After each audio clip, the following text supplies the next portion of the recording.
Friends, हम अपने कल के टॉपिक को ही आज कंटिन्यू करेंगे। जो हमारा कल का टॉपिक था वो था इंट्रोडक्शन ऑफ इंडिया।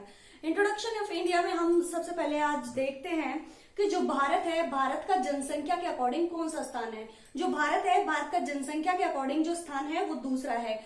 अब पूछोगे कि मैम पहला कौन सा, तो पहला कौन सा है, चाइना है। ठीक है, अब देखते हैं हम जो भारत है, भारत की जो स्थल रेखा की जो लंबाई है वो कितनी है। तो भारत की जो स्थल रेखा है उसकी जो लंबाई है वो है 15,200 किलोमीटर। ठीक है, अब हम देख रहे हैं कि जो भारत है, भारत की तट रेखा की लंबाई कितनी है। तो भारत की जो तट रेखा है जिसमें केंद्र शासित प्रदेश जो आपका अंडमान निकोबार द्वीप समूह है और लक्षद्वीप है, इसको शामिल करने के बाद जो इसकी लंबाई है वो है 7516.7 किलोमीटर। ठीक है, अब यहाँ पे जो अगर हम अंडमान निकोबार और लक्षद्वीप समूह को छोड़ दिया जाए तो जो हमारी जो मुख्य भूमि है उसकी तटरेखा की जो लंबाई है वो कितनी रहेगी, 6100 किलोमीटर।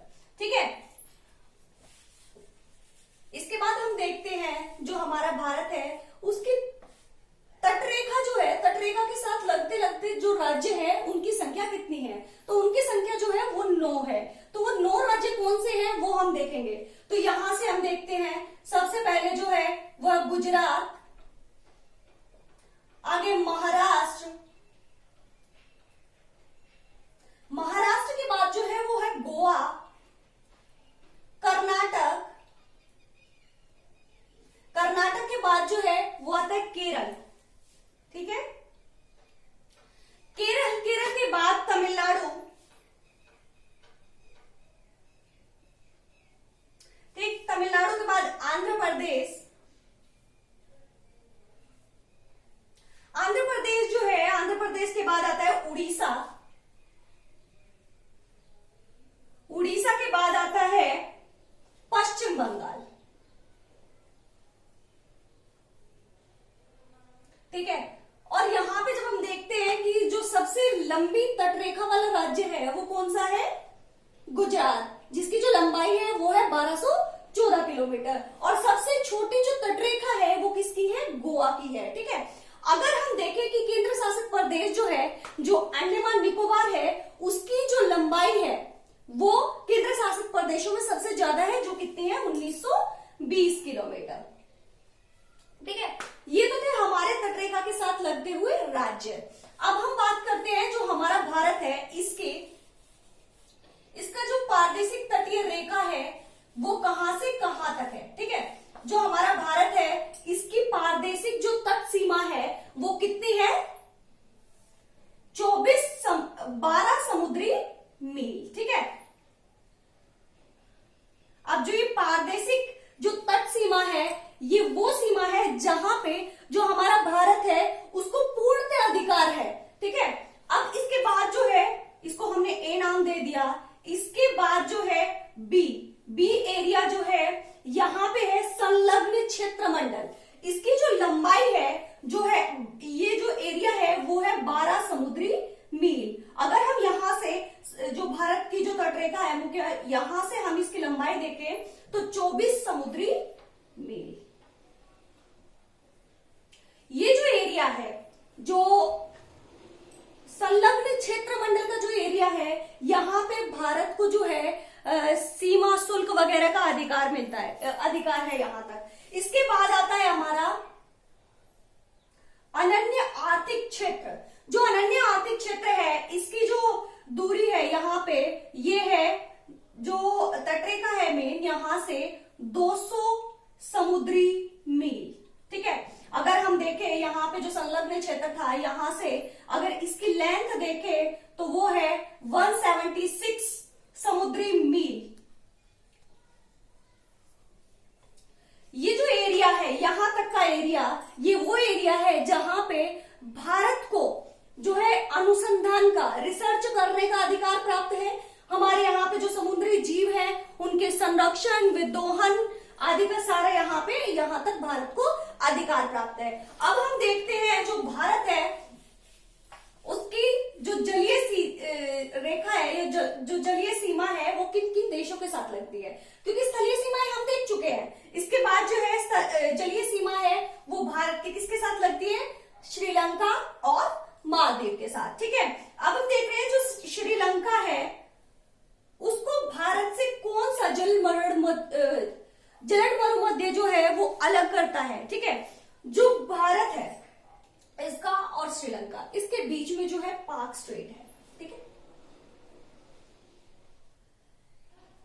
पाक स्ट्रेट, जो पाक जल संधि है वो श्रीलंका को भारत से अलग करने का काम करती है। यहीं पे जो है हमारा रामेश्वरम जो पुल है वो यहीं पे स्थित है, जो कि जिसको जो वर्ल्ड में है आदम ब्रिज का नाम दिया जाता है, आदम ब्रिज।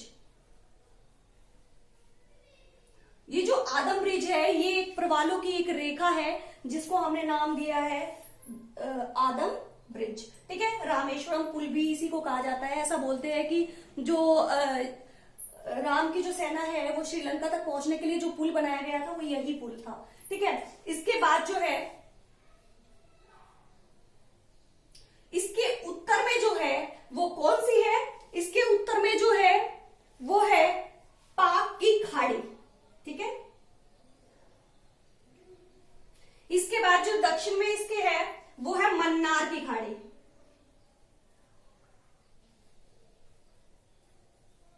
ठीक है, ये था हमारा जो श्रीलंका के साथ जो जलद मरुमध्य है या पाक स्टेट है जो श्रीलंका के साथ हमें अलग करता है। ठीक है, इसके बाद जो है हम देखते हैं जो हमारा इंडिया है इसमें ये जो है बंगाल की खाड़ी है।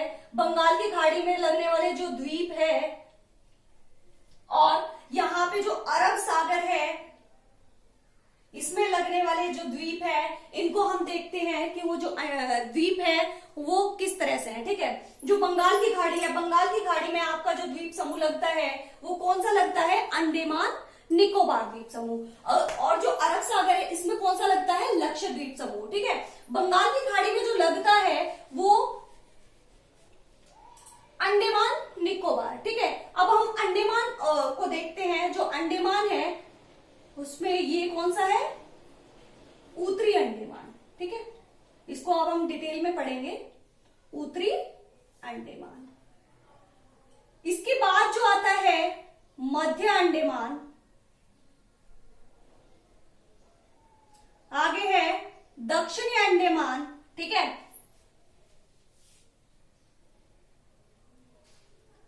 उत्तरी अंडमान, मध्य अंडमान, इसके बाद जो है दक्षिणी अंडमान, इसके बाद आता है लिटिल अंडमान।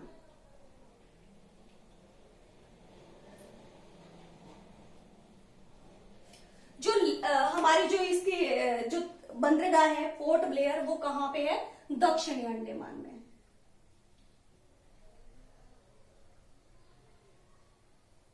पोर्ट ब्लेयर कहां है, दक्षिणी अंडमान में। अब देखिए जो उत्तरी अंडमान है, उत्तरी अंडमान को म्यांमार से कौन सा अलग करता है, कोको चैनल या कोको द्वीप जो है वो यहां पे है, जो कहां है, म्यांमार में। ठीक है, इसके बाद जो लिटिल अंडमान है, लिटिल अंडमान के बाद आता है कार निकोबार।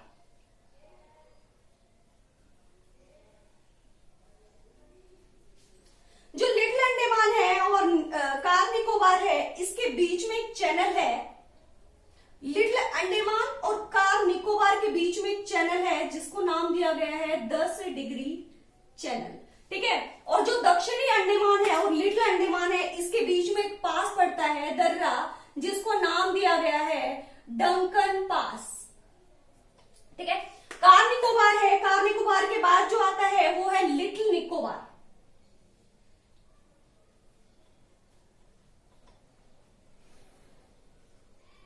लिटिल निकोबार के बाद है ग्रेट निकोबार।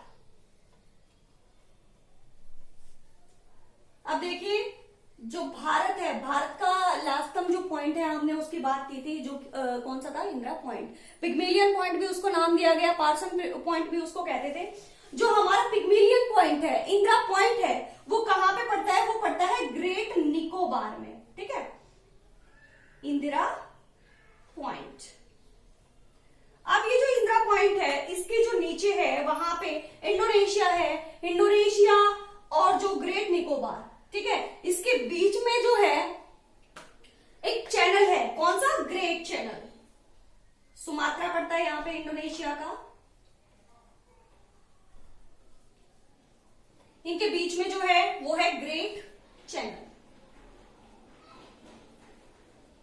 ठीक है, ये था हमारा अंडमान और निकोबार द्वीप समूह। इसके बाद हम देखते हैं लक्षद्वीप समूह। ठीक है, जो लक्षद्वीप समूह है वो भी जो छोटे छोटे जो द्वीप हैं उन्हीं का एक समूह है लक्षद्वीप। अब ये जो लक्षद्वीप है इसके यहां पे है मिनिकॉय। ठीक है, लक्षद्वीप और मिनिकॉय के बीच में एक चैनल है जो है 9 डिग्री चैनल। और मिनिकॉय से मालदीव के बीच में एक चैनल पड़ता है जो है 8 डिग्री चैनल। ठीक है, अब हम देखते हैं जो भारत है इसकी जो सीमा है किन किन देशों के साथ लगती है ये तो हमने देख लिया है। अब हम देख रहे हैं कि इनके बीच में सीमा का जो निर्धारण किया गया है उन सीमाओं का नाम क्या है। ठीक है, सबसे पहले हम देखते हैं जो भारत है, भारत की जो सीमा है वो पाकिस्तान के साथ भी लगती है। जो भारत है, भारत की जो सीमा लगती है पाकिस्तान, तो उसके बीच में एक रेखा है, रेखा का निर्धारण किया गया है जो सर रेडक्लिफ ने किया था। तो जो भारत और पाक के बीच में जो रेखा है वो रेखा कौन सी है? रेडक्लिफ रेखा। तो ये भी क्वेश्चन आ सकता है जो रेडक्लिफ जो रेखा है वो किन किन देशों के बीच में है? जो रेडक्लिफ रेखा है वो है भारत और पाकिस्तान के बीच में। ठीक है, ये जो रेडक्लिफ रेखा है इसका निर्धारण जो है सर रेडक्लिफ ने 1947 में किया था। ठीक है, इसके बाद जो रेखा है वो आती है हमारी मैकमोहन रेखा। जो मैकमोहन रेखा है वो भारत और चीन के बीच में है। मैकमोहन जो रेखा है वो किसके बीच में है? भारत और चाइना के बीच में। जो ये रेखा है इसका निर्धारण जो है भारत और चीन के बीच में। ये जो रेखा है इसका निर्धारण किसने किया था? वो इसका जो निर्धारण है हेनरी जो मैकमोहन है उन्होंने किया था। कब किया था? 1914 में। ठीक है, इसके बाद आती है डूरंड रेखा। जो डूरंड रेखा है वो किन किन देशों के बीच में है? जो डूरंड रेखा है वो भारत और अफगानिस्तान के बीच में है।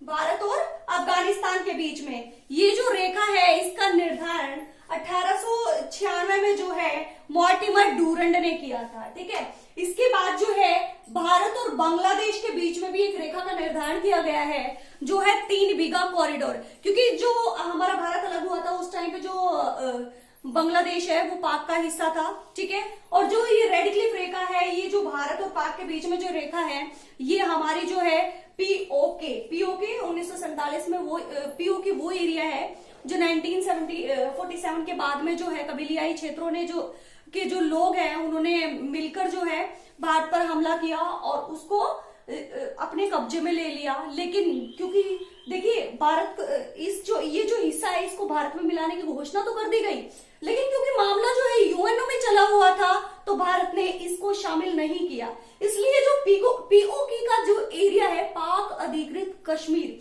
कि ये जो एरिया है वो भारत का हिस्सा होते हुए भी हम जो है यहाँ पे पाकिस्तान का कब्जा है। ठीक है, तो ये हमारी जो रेखाएं थी। अब हम देखते हैं जो बांग्लादेश है उससे 3 ओर से घिरा हुआ जो एकमात्र राज्य है वो कौन सा है? जो त्रिपुरा है।